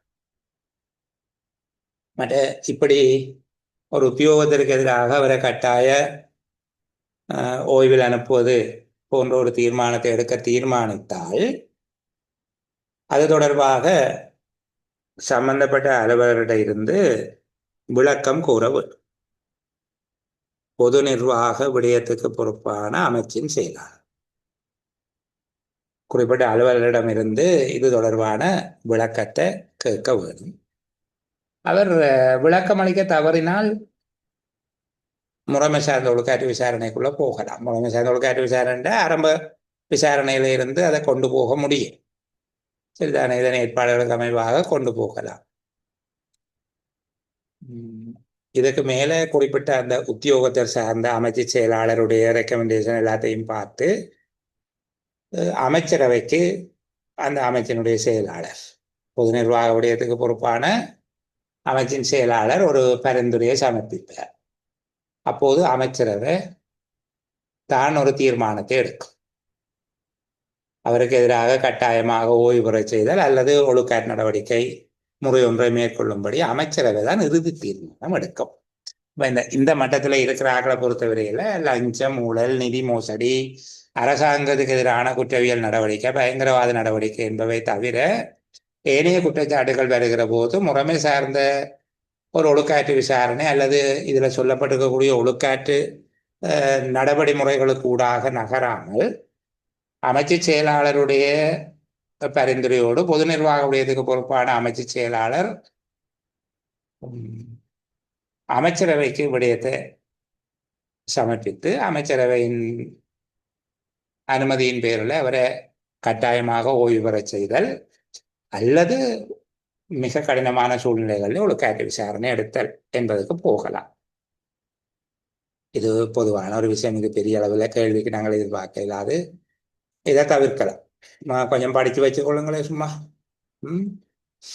அடுத்தது பொது வினைத்திறமையின்மையின் பேரில் அலுவலர் ஒருவர் ஓய்வு பெற செய்யப்படுதல். இது எவ்வாறான சந்தர்ப்பத்தில் அவ்வாறு ஓய்வு பெற செய்யப்படுவார்? ஒரு கேள்வியாக கேட்கலாம். பொது வினைத்திறமையின்மையின் பேரில் அலுவலர் ஒருவர் ஓய்வு பெற செய்யப்படக்கூடிய சந்தர்ப்பம் அப்ப அலுவலர் தன்னுடைய சேவை காலத்தில் புரிந்துள்ள துர்நடத்தைகள் அல்லது முறையற்ற செயல்கள், கவன ஈனம், ஊக்கமின்மை போன்ற விடயங்கள் தொடர்பாக பல சந்தர்ப்பங்களில் எச்சரிக்கை செய்யப்படுதல் அல்லது கண்டிக்கப்படுதல், வேறு தண்டனைகள் விதிக்கப்படுதல் எல்லாம் நிகழ்ந்த பின்பும் அவரை நன்னடத்தை உடையவராக, வினைத்திறமை உடையவராக மாற்றிக்கொள்ள முடியாத போது, அவர் அரசாங்க சேவையில் ஈடுபடுத்தினால் அரசாங்க சேவையின் வினைத்திறமைக்கு பாதகமாக அமையும் என்று ஒழுக்காற்று அதிகாரி முடிவு செய்தால் அவரை பொது வினைத்திறமையின்மையின் பேரில் ஓய்வு பெற செய்யலாம். அப்படி நடவடிக்கை எடுப்பதற்கு முன்பாக அவரிடம் ஏதேனும் நியாயங்கள் உண்டா என்பதை கேட்க வேண்டும். அவரிடம் ஏதேனும் நியாயங்கள் உண்டா என்பதை கேட்க வேண்டும். அப்படி கேட்கறதுக்கு முன்னாலே அவர் முன்னர் பணியாற்றிய திணைக்களங்களில் இருந்தும் அறிக்கையை பெற்றுக்கொள்ள வேண்டும். அவர் முன்னர் பணியாற்றிய திணைக்களங்களில் இருந்தும் அவர் பொருத்தமான அறிக்கைகளை பெற்றுக்கொண்டு, தகவல்களை பெற்றுக்கொண்டு முழுமையான அறிக்கை ஒன்றை தயாரித்து அந்த உத்தியோகத்தருடைய ஒழுக்காற்று அதிகாரிக்கு அனுப்ப வேணும். தொடர்புடைய அமைச்சின் செயல். இப்படி அறிக்கை கிடைச்ச உடனே ஒழுக்காற்று அதிகாரி அந்த உத்தியோகத்தரிட இருந்து கட்டாய பென்ஷன்ல அனுப்பாம இருக்கிறதுக்கு உங்களுக்கு ஏதாவது நியாயங்கள் இருக்கும்னு சொல்லி கேட்க வேண்டும். சரிதானே?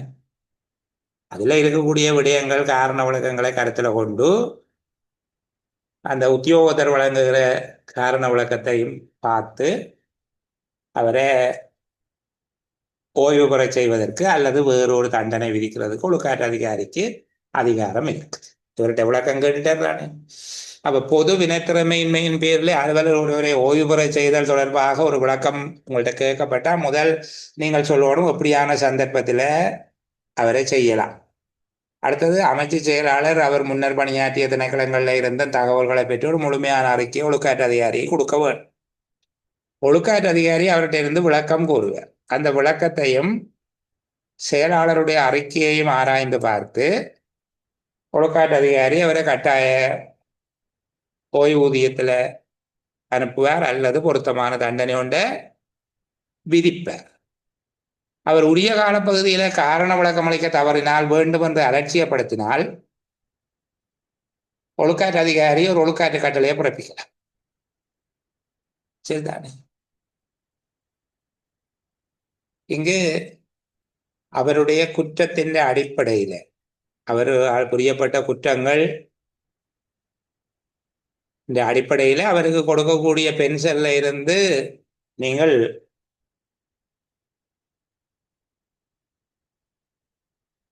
ஒரு குறிப்பிட்ட சதவீதத்தை கழிக்கலாம்.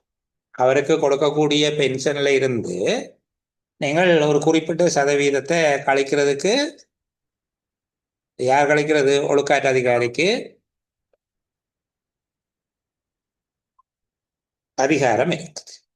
சரிதானே? அப்ப ஒரு ஒழுக்காற்று நடவடிக்கை என்கிற அடிப்படையில் ஒரு உத்தியோகத்திற்கு கட்டாயமாக ஓய்வு பெற செய்தல், பொது வினைத்திறமையின்மையின் பேரில் ஓய்வு பெற செய்தல். என்னட்டு நேற்று யாரோ ஒருவர் கேட்டிருந்தவர் இது தொடர்பாக எந்த படிவத்திலே அவரை நீங்கள் ஓய்வு பெற செய்ய வேணும் அப்படின்னு சொல்லி கேட்டிருந்தது. இதுல உண்மையில பழைய பொதுச்சேவை ஆணைக்குழுவின் நடைமுறை விதிகள் முன்னேதில் ஒருவர் உரிய காலப்பகுதியில் இவி எக்ஸாம் பாஸ் பண்ணல, அவருக்கு மேலதிகமாகவும் காலம் கொடுத்திருக்கு இவி எக்ஸாம் பாஸ் பண்ணல என்றால் அவரை பொது வினைத்திறமையின்மையின் பேரில் ஓய்வு பெற செய்ய வேண்டும் என்று சொல்லி அதற்கு ஒரு பின்னணைப்பும் வழங்கியிருந்தார்கள். ஆனால் தற்போது இருக்கக்கூடிய பொதுச்சேவை ஆணைக்குழுவின் நடைமுறை விதிகளில் அந்த ஏற்பாடு பற்றி சொல்லப்பட்டில்லை. வினைத்திறமை தடைப்பரீட்சைய உரிய காலப்பகுதியில் சித்தி அடைதல், அவர் தாமதமாக சித்தி அடைந்தால் அதுக்கு மேலதிகமாக எடுத்த காலப்பகுதியினாலே அவருடைய சேவை மூப்பு பாதிக்கப்படும் என்பது தொடர்பாக சொல்லப்பட்டிருக்கே தவிர அவ்வாறு வழங்கும் போதும் அவர் சித்தியை அடைய தவறினால் என்ன ஏற்பாடு என்பது தொடர்பில் இப்போது இருக்கக்கூடிய நடைமுறை விதிகளில் அந்த ஏற்பாடு இல்லை. அப்ப அது ஆணைக்குழுவிடம் வினவப்பட வேண்டிய விடயமாக இப்போது மாறுகிறது. பொதுச்சேவை ஆணைக்குழுவின் நடைமுறை விதிகளில் ஏற்பாடு செய்யப்படாத விடயங்கள் தொடர்பில் அது தொடர்பில் நாங்கள் கேட்க வேண்டியது பொதுச்சேவை ஆணைக்குழுவோட தான் கேட்கணும். இதை என்ன செய்யலாம் என்று சொல்லி சரிதானே. அப்போ அதுபோல அது மாறிவிட்டது. ஆகவே அதற்கு இப்போது குறித்த ஒரு படிவம் இல்லை. வினைத்திறமையின் பெயரில் ஓய்வு பெற செய்தல் என்பது ஒரு அலுவலக கட்டளை ஒன்றாக அமையுமே தவிர அதற்கு குறித்து ஒதுக்கப்பட்ட ஒரு படிவம் இப்போது இல்லை. அதை நீங்க பார்த்துக்கொண்டா சரி. மற்றது இந்த ஒழுக்காற்று நடவடிக்கை எடுக்க மேற்கொள்ளும் போது குற்றப்பத்திரம் வழங்கப்பட்டு விசாரணை நடைபெற்றுக் கொள்ளும்போது அலுவலருக்கு வெளிநாட்டு செல்ல அனுமதி அளித்தால் இது 2 சந்தர்ப்பங்கள்ல பார்க்க வேணும். சாட்சி கொடுத்தாச்சா கொடுக்கலையான்னு பார்க்க வேணும். சாட்சி கொடுக்கல என்று சொல்லி சொன்னால் இந்த விஷயத்தை திணைக்கள தலைவர் ஒழுக்காற்று அதிகாரிக்கு அனுப்ப வேணும். ஒழுக்காற்று அதிகாரி அதோட தன்னுடைய அபிப்பிராயங்களை விடுமுறையை அனுமதிக்கும் அதிகாரிக்கு அனுப்புவார். அதை பார்த்து விடுமுறையை அனுமதிக்கும் அதிகாரி ஒரு முடிவுக்கு வர முடியும். விடுமுறையை அனுமதிக்க முடியும். சரிதானே. அனுமதிக்க கூடாது என்பது இல்லை. ஆனால் பொதுவாக ஒருவருக்கு குற்றப்பத்திரம் வழங்கப்பட்ட பின்னர் வழங்கக்கூடாதவற்றில இந்த வெளிநாட்டு விடுமுறைகள் என்றது இருக்குது, மேலே சொல்லப்பட்டிருக்குது. ஆனால் இங்கே அவருக்கு ஒழுக்காற்று விசாரணை நடத்துவதற்கு குற்றப்பத்திரம் வழங்கப்பட்டிருக்கிற போது அவர் வெளிநாடு செல்ல வேண்டிய அவசியம் இருந்தால் அப்போதும் நிலைமை ஆராய்ந்து பார்த்து அனுமதிக்கலாம் என்றுதான் சொல்லப்பட்டிருக்கு. ஒழுக்காற்று அதிகாரி தனக்கு கிடைக்கிற அந்த வேண்டுகோள், தன்னுடைய பரிந்துரை என்பவற்றை வைத்துக் கொண்டு விடுமுறையை அனுமதிக்கும் அதிகாரி யார் என்று பார்த்து, சில 2 பேர் முறையாகலாகவும் இருக்கலாம், விடுமுறை அனுமதிக்கும் அதிகாரிக்கு அந்த தன்னுடைய அபிப்பிராயங்களை வழங்கி அதை அடிப்படையாக வைத்துக் கொண்டு கொடுக்கலாம் என்று சொல்லி. மற்றது ஒரு உத்தியோகத்தர் பதவி விலக முடியுமா? ஒழுக்காற்று நடவடிக்கை கொண்டு மேற்கொள்ளப்படுகிற போது ஒரு உத்தியோகத்தர் பதவி விலக முடியுமா என்பது ஒரு கேள்வி.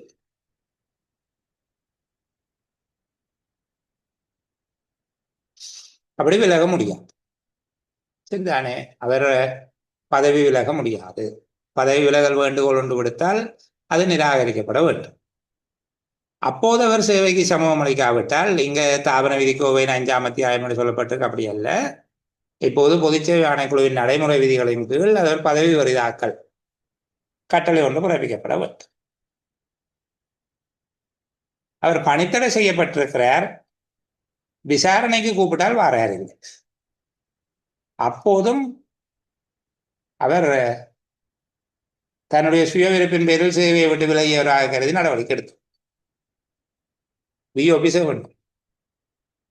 சரிதானே. அரச சேவையில இருக்கிறார், பதவி விலகிறதுக்கு கேட்கிறார், நாங்கள் விசாரணை முடிய மட்டும் பதவி விலகிலாது. அப்படி சொன்னதுக்கு பிறகு வராம விட்டுட்டார், விஓபி சேவனும் பணித்தடை செய்யப்பட்டிருக்கிறார். அப்ப அவர் வேலைக்கு வர தேவையில்லை, விசாரணை கூப்பிடும் வாரார் இல்லை. இப்போதும் பணித்தடை செய்ய வேணும்.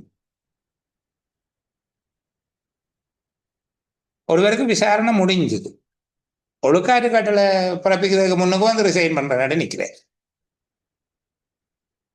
சில வேளையிலே அவருக்கு பதவி நீக்க தண்டனை கிடைத்தாலும் என்று சொல்லி கருதி ரிசைன் பண்றதுக்கு நிற்கிறார் என்று வச்சுக்கொள்வோம். ஏற்றுக்கொள்ளக்கூடாது. ஒழுக்காற்று கட்டளையை வழங்கவும், ஒழுக்காற்று கட்டளையை அவருக்கு விதித்தல் வேண்டும். இது 4 பாயிண்ட்ஸ். சில வேளையில குறைஞ்ச புள்ளிக்கு உங்கள்கிட்ட கேட்கலாம். அரசு அலுவலர் ஒருவருக்கு எதிராக ஒழுக்காற்று நடவடிக்கை மேற்கொள்ளப்பட்டு கொண்டிருக்கும் சந்தர்ப்பத்தில் அரசு அலுவலர் பதவி விலகு தொடர்பாக செய்யப்பட்டுள்ள ஏற்பாடுகளவை என்று கேட்டால் 4 ஏற்பாடு சொல்லுவோம். பதவி விலகுவதாக எழுத்து மூலம் வேண்டுகோள் விடுத்தால் வேண்டுகோளை மறக்க வேணும். மறக்கப்பட்ட பின் கடமைக்கு சமூகம் அளிக்க தவறினால் பதவி வரிதாக்கல் கட்டளை பிறப்பிக்கப்படும். பணித்தடைக்கு ஆளாகியுள்ள அலுவலர்கள் விசாரணைக்கு சமூகம் அளிக்க தவறினால் அவர் பதவி வரிதாகியவராக கருதி நடவடிக்கை எடுக்க வேண்டும். ஒழுக்காற்று விசாரணை முடிஞ்சது, ஒழுக்காற்று கட்டளை பிறப்பிப்பதற்கு முன்பாக பதவி விலக எத்தனித்தால் அப்போதும் ஏற்றுக்கொள்ளக்கூடாது, ஒழுக்காற்று கட்டளையை வழங்க வேண்டும். சரியா. இந்த ஓய்வூதிய விருப்ப வயதை அடைந்த உத்தியோகத்தர் ஒருவருக்கு எதிரான ஒழுக்காற்று நடவடிக்கை இப்ப இருக்கக்கூடியவற்றில் சில திருத்தங்கள் வந்துட்டுது. ஒருவர் பென்ஷன்ல போறன்னு கேட்கிறார். சுருக்கமாக, இது மிக முக்கியத்துவம் வாய்ந்தது அல்ல. இந்த உத்தியோகத்தர் பென்ஷன்ல போறன்னு கேட்கிறார், பென்ஷன்ல அனுப்பலாம். சேவை பிரமாண குறிப்பின் 12வது பிரிவின் கீழ் அவர் ஓய்வு பெற அனுமதிக்கலாம். அவருக்கான எந்த கொடுப்பனவும் வழங்கப்பட மாட்டாது. பின்னணைப்பு 6 பிரகாரம் அவருக்கு குற்றச்சாட்டத்தால் வழங்கப்படுதல் வேண்டும்.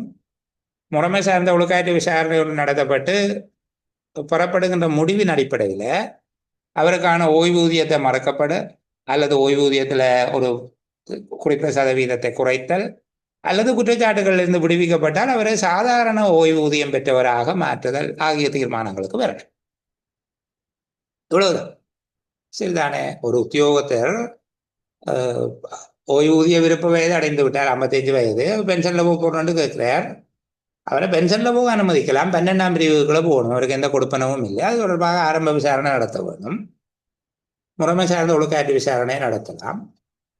குற்றவாளியாக காணப்படுவாராக இருந்தால் அவருடைய ஓய்வூதியத்தை வழங்காதிருத்தல் அல்லது ஓய்வூதியத்தில் குறித்த சதவீதத்தை குறைத்தல் ஆகிய தீர்மானத்துக்கு வரலாம். குற்றம் நிரூபிக்கப்படாத போது குற்றங்களிலிருந்து விடுவிக்கப்பட்டால் அவரை சாதாரண ஓய்வு பெறுதலாக அதை மாற்றிக்கொள்ள வேணும்.